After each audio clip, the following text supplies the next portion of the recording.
गांव श्यामपुर के किनारे पर एक पुरानी हवेली थी। हवेली के टूटे फूटे दरवाजे हमेशा चर चर की आवाज करते और रात में उसकी खिड़कियों से पीली पीली रोशनी टिमटिमाती दिखाई देती। गांव के लोग कहते, उस हवेली में कोई नहीं जाता, वहां भूत प्रेत रहते हैं। कई सालों से कोई भी उसी ओर जाने की हिम्मत नहीं करता था, लेकिन गांव के 4 बच्चे अनमोल, कृति, रोहन और मीरा बहुत जिज्ञासु थे। वे हमेशा नई बातें जानना और रहस्य सुलझाना चाहते थे। एक दिन स्कूल से लौटते समय उन्होंने सुना कि 2 बुजुर्ग किसान बात कर रहे थे। कल रात हवेली से ढोलक और घंटियों की आवाज आ रही थी। दूसरे ने कहा, हाँ, मैंने देखा कि कोई छाया छत पर घूम रही थी। बच्चों के मन में तुरंत सवाल उठा, आखिर उस हवेली में क्या हो सकता है।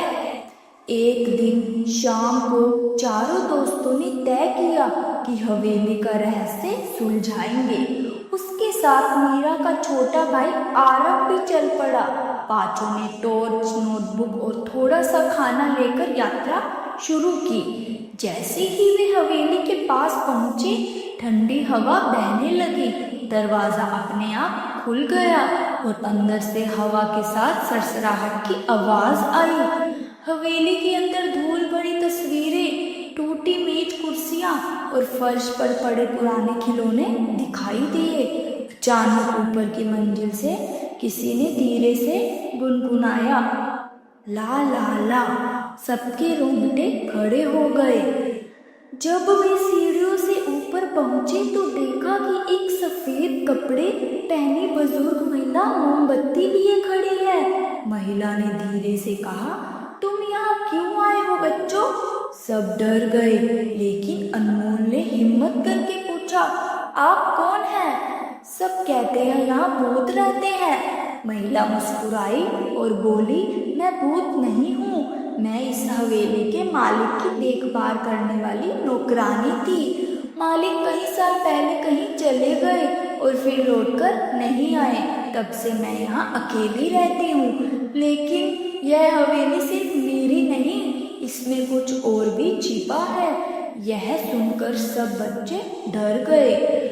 उसी समय पास की खिड़की से एक बड़ा सा उल्लू उड़कर आया। उसकी टांग में एक पुराना कागज बंधा था। रोहन ने डरते डरते कागज खोला तो उसमें एक नक्शा था। नक्शे में हवेली के नीचे बने तहखाने का रास्ता बना हुआ था। महिला बोली, यह तहखाना बहुत सालों से बंद है। उसमें तुम्हें वो राज मिलेगा जो इस हवेली को हमेशा डरावना बनाए हुए है। बच्चे और महिला सब मिलकर तहखाने की ओर बढ़े। दरवाजा इतना भारी था कि सब मिलकर ही उसे खोल पाए। टॉर्च की रोशनी में दीवारों पर अजीब अजीब चित्र बने हुए थे, कभी सूरज, चांद तो कभी जानवरों जैसी आकृतियां। अचानक तहखाने के बीचों बीच रखे लोहे के पिंजरे से आवाज आई, बचाओ बचाओ।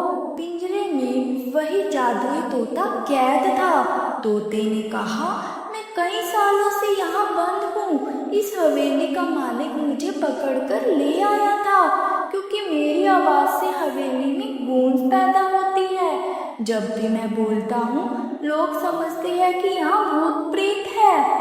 पिंजरे के पास ही एक पुराना संदूक रखा था। उस पर लिखा था, सिर्फ सच्चाई और हिम्मत वाले ही इसे खोल सकते हैं। कृति ने संदूक पर हाथ रखा, तभी उसमें से आवाज आई, बताओ, डर को जीतने का सबसे अच्छा तरीका क्या है?